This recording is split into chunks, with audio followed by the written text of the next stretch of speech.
student, you are watching the educational channel Munmun Bhakta tutorial, and I have presented before you with lesson 1 of English translation. So be ready with your notebook and pen, and I just come to the point. Dear student, आज की इस class में हम English translation and grammar को लेकर के इसकी शुरुआत कर रहे हैं। अगर आप इंग्लिश ट्रांसलेशन को सीखना चाहते हैं और आप ये चाहते हैं कि हम हिंदी के बहुत सारे सेंटेंस को इंग्लिश में किस तरह से ट्रांसलेट कर सकते हैं, या आप ये चाहते हैं कि दूसरों के द्वारा कही गई बात को हम कैसे समझ सकते हैं, या उसका रिप्लाई इंग्लिश में हम कैसे दे सकते हैं, या आप अपने एग्जाम से रिलेटेड ग्रामेटिकल क्वेश्चन को किस तरह से सॉल्व कर सकते हैं, या फिर आप इंग्लिश में डिफरेंट टाइप के लेटर्स, एप्लीकेशंस, नोटिस वगैरह को किस तरह से आप लिख सकते हैं।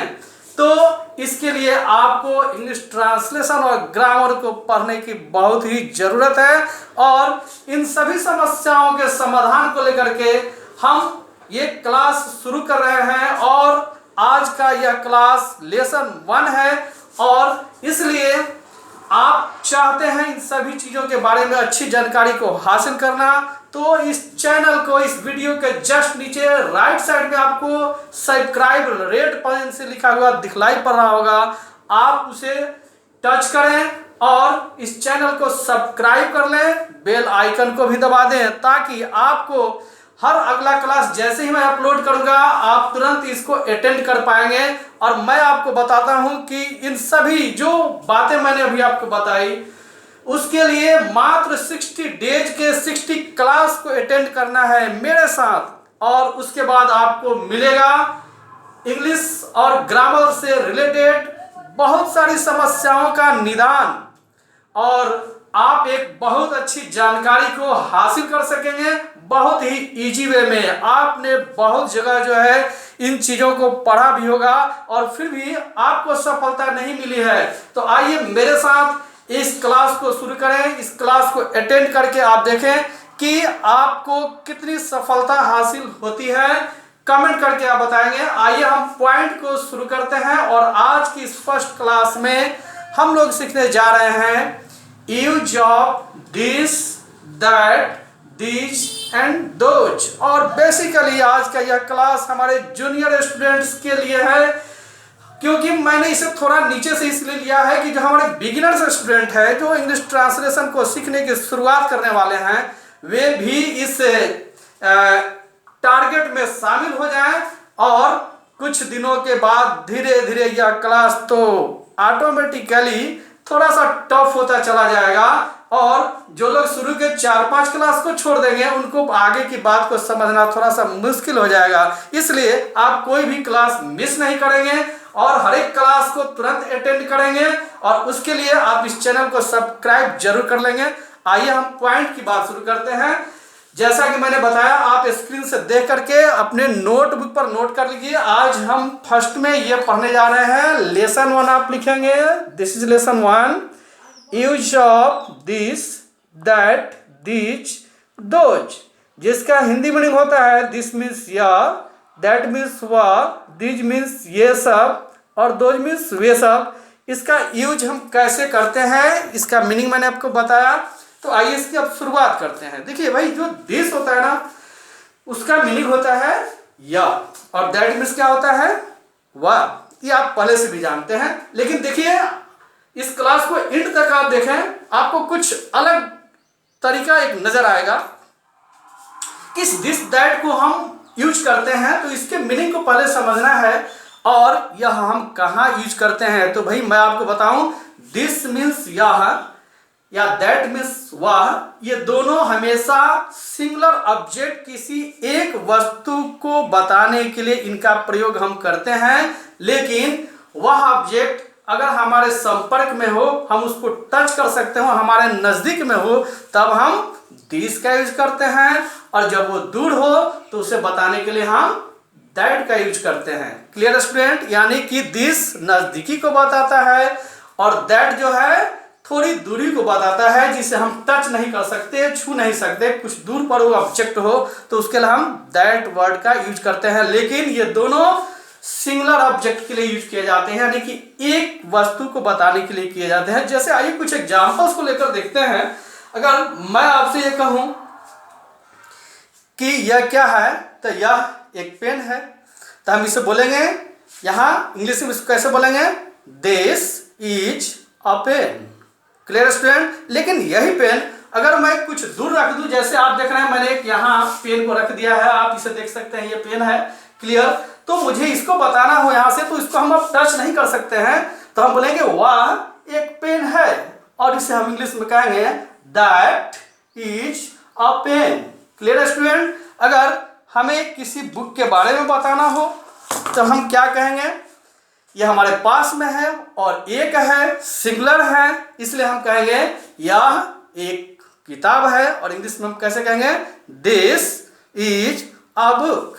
Clear student. लेकिन यही बुक अगर हमसे दूर हो जाए, जैसे कि आप यहाँ देख रहे हैं एक बुक यहाँ रखा हुआ है और ये हमसे अभी दूर है, तो हम इसे कैसे बताएंगे, वाह एक किताब है, यानी कि वो दूर है। इंग्लिश में कैसे कहेंगे, that is a book. Clear student. Next example लेते हैं। मेरे सामने देखिए एक ग्लास है, अभी हाथ में है, और अब ये चूंकि मेरे पास है, नजदीक है, हम इसको टच कर सकते हैं, छू सकते हैं, सिंगुलर ऑब्जेक्ट है, एक चीज है, तो हम हिंदी मीडियम में कहते हैं इसे यह एक गिलास है, और इंग्लिश में हम कैसे कहेंगे, this is a glass. Clear student. लेकिन अगर इसी ग्लास को मैं थोड़ी दूर पर रख देता हूं, जैसे एक यहां मैंने रख दिया है, देख लीजिए, तो इसे हम यहां से अब दिखाएंगे, क्योंकि हम दूर हो गए हैं, इसलिए हम क्या कहेंगे, वह एक ग्लास है। इंग्लिश में कैसे कहेंगे, that is a glass. Clear student. तो आप समझ गए कि दिस और दैट के यूज में क्या फर्क है।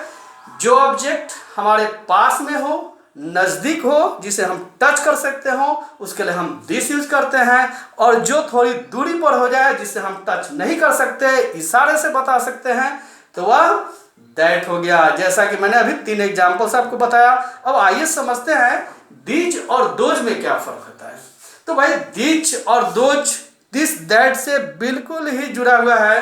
अंतर सिर्फ ये है कि दीज मीन्स ये सब, यानी कि ढेर सारे ऑब्जेक्ट को, बहुत सारी वस्तुओं को बताने के लिए हम इसका उपयोग करते हैं, और दोज मीन्स वे सब, इसको भी बहुत सारी चीजों को बताने के लिए उपयोग करते हैं। लेकिन अंतर ये है दिस दैट के जैसा ही, अगर ढेर सारी चीजें हमारे नजदीक में हो, पास में हो, जिसे हम टच कर सकते हैं, तो उसके लिए हम डीज अप्लाई करते हैं, और दूर हो तो उसके लिए हम दोज अप्लाई करते हैं, जैसा कि मैंने दिस दैट में बताया। सिर्फ अंतर यहाँ ये हो जाता है कि वहाँ हम सिंगुलर ऑब्जेक्ट को बता रहे थे, और यहाँ हम प्लूरल यानी कि बहुत सारे ऑब्जेक्ट को बताने के लिए इसका यूज करते हैं। क्लियर। आइए कुछ एग्जांपल्स को देखते हैं। जैसे मैंने कुछ पेन को ही लिया था, मैं आपके पास कुछ पेन ले रहा हूं, और इस वक्त आप देख सकते हैं कि मेरे हाथ में अब एक पेन नहीं है, बल्कि बहुत सारे पेन्स हो गए हैं भाई। तो अगर मुझे हिंदी में कहना हो कि क्या है, तो हम बताएंगे ये सब कलमें हैं, क्योंकि बहुत सारे हैं। अब इसको इंग्लिश में आप कैसे कहेंगे, दीज आर। देखिए बहुत सारी चीज हो तो उसको है के लिए ना, क्योंकि प्रोनाउंसिएशन में हिंदी में भी अंतर है, हम कहते हैं हाय और हैं, हाय हैं। तो है जो है सिंगुलर होता है, और हैं जो हिंदी का शब्द है वो प्लूरल हो जाता है, जिसका अंग्रेजी आर होता है। तो दीज और दोज के साथ आप हमेशा हैं के लिए आर का प्रयोग करेंगे। Clear student. तो हम इसे कैसे बोलेंगे भाई, ये सब कलमें हैं, मैं क्या कहूंगा, these are pens. Clear student. लेकिन अगर इसी पेन्स को मैं अगर यहां रख देता हूं, जैसे आप देख सकते हैं बहुत सारे पेन अब यहां हो जाएंगे भाई, 1 2 3 4 5 6, बहुत सारे दिख रहे हैं ना। मैं थोड़ा इसको देखिए, ये तो गिर जा रहा है भाई, और यहाँ ये सभी इस तरह से पेन्स जो है एडजस्ट हो चुके हैं, और इसे अब हमें बताना है। बहुत सारे आप देख रहे हैं, 1 2 3 4 5 6 भी रख देते हैं यहाँ पर, बहुत सारे पेन हो गए, और हमें ये चीज बताना है। अब दूरी हो गया तो हम बोलेंगे ना, those are pens. Clear student. पास में था, मैंने कहा दीज आर पेन्स, वही चीज दूर हो गया हमसे लेकिन ज्यादा संख्या में है, हम कैसे कर रहे हैं, those are pens. Clear student. कुछ बुक्स को लेते हैं, ये बहुत सारे बुक्स हमारे सामने आ गए हैं भाई, लेकिन ये हमारे पास में है इसलिए हम इसे कहेंगे these are books. Clear student. लेकिन ये जब दूर हो जाएंगे, यहां जैसे मैं इसको रख दे रहा हूं इन सभी बुक्स को और दूरी हो गई है, हम इसे क्या कहेंगे, those are books. Clear student. ये ग्लास अगर हमारे पास इस तरह से आ जाता है भाई और इसे हम अब टच कर सकते हैं और इसे हमें बताना हो तो हम कैसे बताएंगे, these are glasses. Clear student. लेकिन यही चीज अगर दूर हो जाता है हमसे, जैसे मैं इसे यहां रख दे रहा हूं और तब इसे हमें कहना हो तो क्या कहेंगे, those are glasses. Clear student. मुझे उम्मीद है आप इस दिस दैट दिस दोज को जरूर ही समझ गए होंगे।